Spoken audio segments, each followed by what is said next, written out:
Assalamualaikum, halo Moviegers, apa kabar semuanya? Sehat-sehat kan? Di video kali ini, Asni akan merangkum film drama musikal berjudul Pitch Perfect 3 tahun 2017. Sebelumnya, aku juga udah rangkum Pitch Perfect 1 dan 2 loh. Linknya aku taruh di deskripsi ya. Menceritakan kehidupan personil Barden Bellas setelah lulus dari universitas.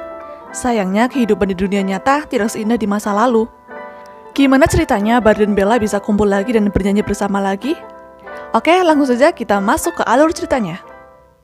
Suatu tempat di lepas pantai Prancis di sebuah kapal pesiar, Barden Bella sedang menampilkan pertunjukan menyanyinya kepada beberapa pria. Lalu tiba-tiba Amy jatuh dari atas menyemprotkan tabung pemadam kebakaran ke pria-pria tadi. Kapal meledak, dan para Bella segera melarikan diri. Waktu berpindah 3 minggu sebelumnya. Becca sudah bekerja sebagai produser musik. Tapi nampaknya pekerjaannya tidak seperti yang ia harapkan. Talent-talent yang ingin diorbitkan terlihat sangat jelek kualitasnya. Becca pun memutuskan berhenti dari pekerjaannya. Amy juga baru tahu, Becca telah putus dari Jesse karena LDR. Amy masih dengan sikap konyolnya menyemangati Becca. Lalu datang Chloe. Becca dan Amy heran kenapa Chloe memakai seragam Bellas. Chloe pun mengatakan malam nanti ada acara reuni Bellas di Brooklyn Aquarium. Becca dan Amy sangat antusias untuk hadir. Di acara itu, para Bellas bertemu. Ada Stacy, Aubrey, dan yang lainnya.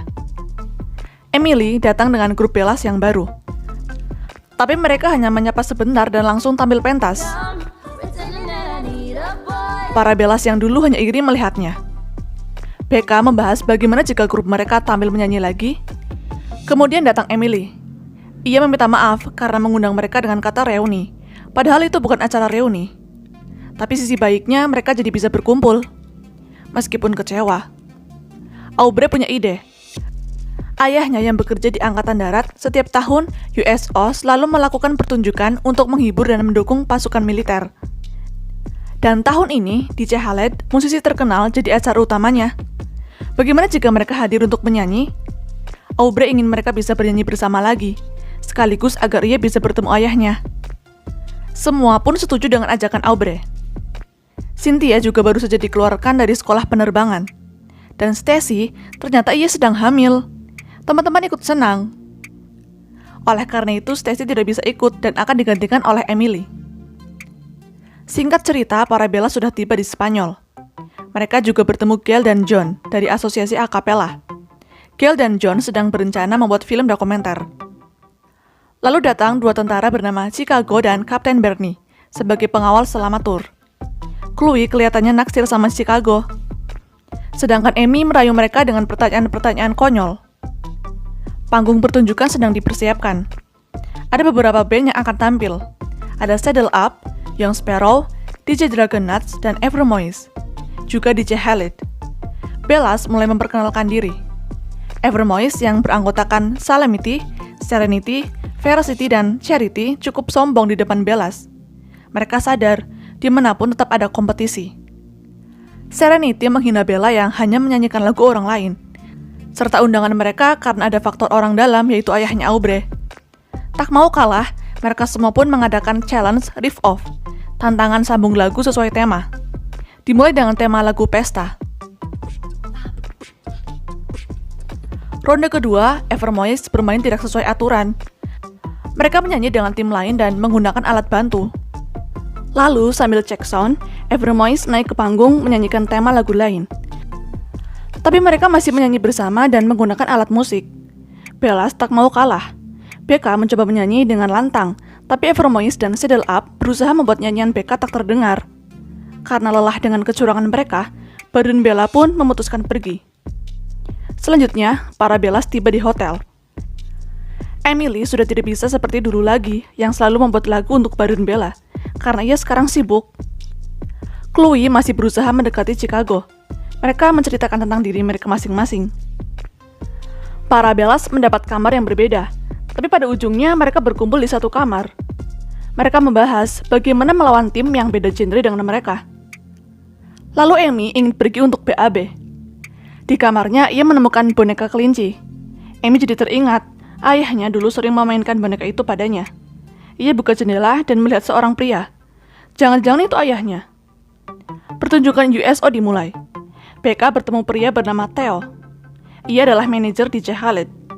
BK cukup terkejut mengetahui Theo bekerja di eksekutif musik. BK dan Theo mengobrol dengan sangat akrab. Ada adegan konyol lagi nih. Lily yang belakangan sedang kepincut dengan salah satu anggota Young Sparrow bertingkah aneh untuk menarik perhatian. Saatnya Evermoist tampil. Perpaduan musik metal dan pop disambut meriah penonton. Bellas juga mengakui mereka memang cemerlang. Giliran Bar dan Bella tampil. Suasana penonton tidak semeriah penampilan sebelumnya. Tiba-tiba di tengah pertunjukan, suara taps atau lagu untuk menghormati prajurit yang gugur terdengar. Seketika para Bellas berhenti menyanyi. Semua orang harus bersikap hormat. Penampilan Bellas pun jadi kacau. Setelah kekacauan tersebut, BK berpikir apakah mereka harus menggunakan instrumen saja. Itu hal yang mustahil. Aubrey meyakinkan mereka harus bisa tampil berbeda dan lebih baik dari band-band lain. Lalu datang Emily mengajak mereka semua datang ke acara pesta DJ Khaled. Mereka harus bisa menunjukkan yang terbaik di depan DJ Khaled. Tak lama para Bellas siap ke pesta dengan outfit yang wow. Mereka berpencar. Amy diajak seseorang menuju ruang VIP. Ia akan ikut bermain kasino. Tiba-tiba datang seorang pria. Ia adalah ayahnya Amy bernama Fergus. Diketahui Amy telah lama kabur dari ayahnya, karena Fergus bekerja kriminal sebagai penyelundup narkoba. Ia ingin Patricia atau panggilan kesayangan Amy kembali lagi padanya. Tapi Amy sudah lama benci pada ayahnya. Ia tak akan terbuai. Amy hendak pergi, tapi dicegat ayahnya dengan sebuah lagu. BK dan kawan-kawan ke ruangan lain. Ia kembali bertemu Theo. Theo memberitahu di situ adalah kamar suitenya DJ Khaled. Pesta kecil sedang diadakan. Theo mengajak para Bellas untuk melihat-lihat. Ada salah satu benda unik, sebuah sarang lebah portable yang tukang jus gunakan untuk memanen madu secara langsung. Kemudian Theo ingin menunjukkan sesuatu pada BK. Sebuah studio kecil yang cukup mewah milik DJ Khaled. BK tak sabar mencobanya. Ia menambahkan nada dan instrumen pada rekaman DJ Khaled, membuatnya lebih bagus. Theo kagum mendengarnya. Di lain tempat, Amy keluar dengan wajah ceria bersama ayahnya. Rupanya Fergus telah berhasil menaklukkan hati Amy. Fergus juga akan mendukung penampilan Amy di pertunjukan Bar dan Bella nanti. Aubrey sedikit kecewa setelah diberitahu anak buah ayahnya kalau ayah Aubrey tidak bisa hadir. Saking kecewanya, ia tak sengaja menjatuhkan lilin hingga membakar korden. Kepanikan terjadi. Ada yang jatuh sampai menghancurkan sarang lebah. Lebah-lebah pun berterbangan dan menyerang orang-orang. Suasana menjadi kacau. Sedangkan BK masih asik dengan permainan nadanya. DJ Khaled amat kaget melihat ruangannya berantakan dan kacau. Esoknya, terlihat para Bellas mengemasi barang-barang. Mereka menjadi bahan lelucon atas tragedi semalam. Amy memberitahu kalau semalam ia bersama ayahnya yang berhasil melacaknya setelah bertahun-tahun kabur. Emily menyarankan mungkin ini waktu yang tepat untuk Amy dan ayahnya memperbaiki hubungan. Tiba-tiba Stacy menelepon, mengabari kalau ia telah melahirkan bayi. BK dan kawan-kawan ikut bahagia melihatnya. Walaupun situasi sedang buruk, para Bellas tetap melanjutkan tur. Mereka akan pentas di 4 negara dalam 4 hari. Lalu DJ Khaled akan mengumumkan pemenang saat tiba di Prancis. Bella tetap tampil dengan ciri khas mereka seperti biasa. Theo semakin kagum pada BK. Evermoist berusaha melakukan pendekatan agar DJ Khaled memilih mereka, tapi Theo tetap tertarik pada BK dan Bar dan Bella. Selanjutnya, mereka sudah sampai di Prancis. Chicago sebagai tentara pasti kesepian karena jauh dari keluarga. Tapi Chicago bilang pada Chloe, ia tidak selalu kesepian karena merasa memiliki keluarga kedua. Aubrey masih sedih karena ayahnya tak bisa hadir di pertunjukan terakhirnya. Tiba-tiba Amy melihat kapal pesiar ayahnya. Ia gembira karena ayahnya akan menonton penampilannya, membuat Aubrey semakin sedih. Theo mengajak BK. Katanya DJ Khaled ingin menemuinya. BK kaget saat disambut hangat oleh DJ Khaled. DJ Khaled memberitahu bahwa ia telah memilih BK sebagai pembuka di acaranya besok malam. BK begitu senang dan ingin segera memberitahu Bar dan Bella. Tapi ternyata DJ Khaled hanya menginginkan BK, bukan Bar dan Bella. Ia begitu kagum mendengar rekaman BK saat bermain nada di studionya. Theo lah yang memberikan rekaman itu. Saatnya BK naik ke level yang lebih tinggi, keluar untuk berkembang sendiri. Theo memberi pengertian. Kesempatan ini akan membantu BK menandai aksi solonya. Ini peluang emas. Tapi Becca tak bisa meninggalkan grupnya. Bart dan Bella adalah keluarganya. Becca minta maaf, sepertinya ia tidak bisa. Amy kembali bertemu ayahnya. Ayahnya mengajaknya jalan-jalan. Setelah banyak berbincang, Amy telah menyadari bahwa ayahnya berkhianat. Dulu ibu Amy membuat rekening bank yang berisi uang kotor ayahnya, berjumlah 180 juta dolar. Ayahnya mendekati Amy hanya agar bisa mengambil uang itu. Amy benar-benar sudah muak dengan ayahnya. Ia hendak pergi namun dicegat. Untungnya datang Chicago dan Bernie mengamankan Amy dari ayahnya. Para Bellas yang lain bersantai menunggu pengumuman apakah mereka dipilih DJ Khaled atau tidak. Lalu datang pria bernama Henry, mengaku kalau ia diperintah Chicago untuk membawa Bellas ke acara pengumuman. Katanya Becca dan Amy sudah di sana. Tinggal Chloe dan kawan-kawannya harus menyusul. Mereka pun pergi bersama pria bernama Henry tersebut. Para Bellas gembira selama perjalanan, sampai mereka tak sadar Henry membawa mereka ke tempat yang berbeda. Pintu dan jendela mobil ditutup rapat. Ternyata mobil sudah naik ke kapal dan sedang menuju ke kapal pesiar milik Fergus. Mereka telah dijebak. Kemudian Amy ditelepon ayahnya, memberitahu kalau ia telah menculik teman-temannya. Amy punya waktu 30 menit. Kalau tak datang, maka teman-temannya akan celaka. Amy tak takut dan malah mengancam balik. Lalu datang Becca. Becca ingin memberitahu hal penting, tapi Amy sedang sibuk menyiapkan rencana. Tanpa basa-basi, Amy langsung mengajak Becca pergi. Mereka berangkat dengan perahu. Amy telah kenal anak buah ayahnya dan juga pesiar itu. Pertama, Becca akan naik sampai ke dek utama. Jangan sampai anak buah Fergus tahu yang Amy lakukan. Meskipun Becca agak kurang yakin, karena ia tahu sendirilah Amy itu suka ngawur dan susah diandalkan. Waktu tinggal 10 menit lagi. Tiba-tiba Becca sudah muncul. Pura-puranya ikut rombongan. Fergus tanya dari mana Becca muncul karena ia sebelumnya tidak melihatnya. Becca bisa ngeles. Lalu untuk menghabiskan waktu 10 menit, Becca punya ide. Bagaimana kalau mereka menyanyi? Teman-temannya tak percaya. Lagi situasi genting gini malah nyanyi.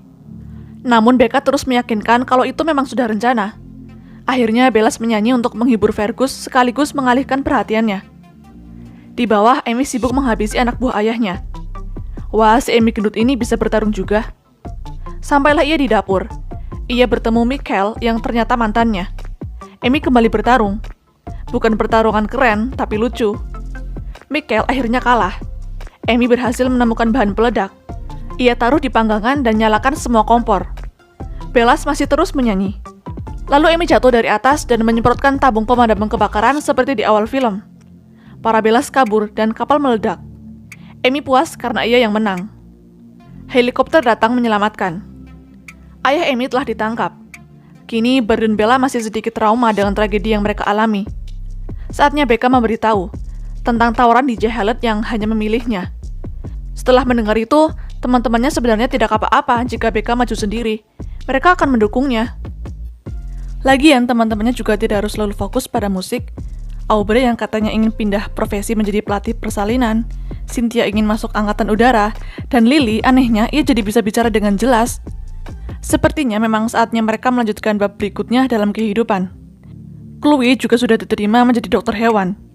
Sedangkan Amy akan menggunakan uang 180 juta dolarnya untuk bisnis. Meskipun begitu, mereka akan tetap menjadi keluarga.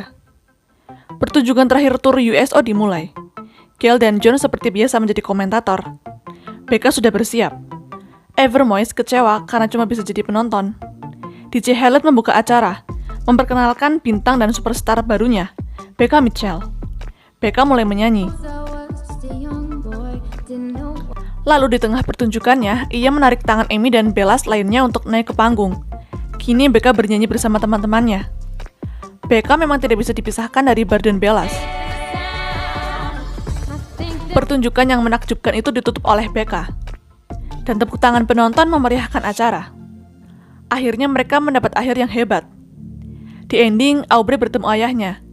Lily jadian sama anggota Young Sparrow, juga Chloe dan Chicago. Sedangkan Theo nampaknya belum diterima perasaannya sama Becca, tapi mereka akan mulai bekerja bersama. Pitch Perfect 3 masih mengutamakan kisah persahabatan yang terjalin antara para karakter utama. Chemistry para pemeran memang menjadi salah satu momen terbaik di film ini. Ya walaupun gak sebagus Pitch Perfect 1 dan 2, Tapi lawakan-lawakan dan lelucon satir membuat suasana film ini cukup renyah. Apalagi si Amy yang gak pernah habis kekonyolannya. Juga Lily yang aneh dan lucu. Pilihan-pilihan lagu yang disajikan juga menarik. Mulai dari versi akapela dari Toxic Britney Spears, Look Pretty Daya, dan lain-lain. Oke, itu dia rangkum film Pitch Perfect 3 dari aku. Terima kasih sudah menonton. Nantikan rangkum film lainnya ya. Assalamualaikum.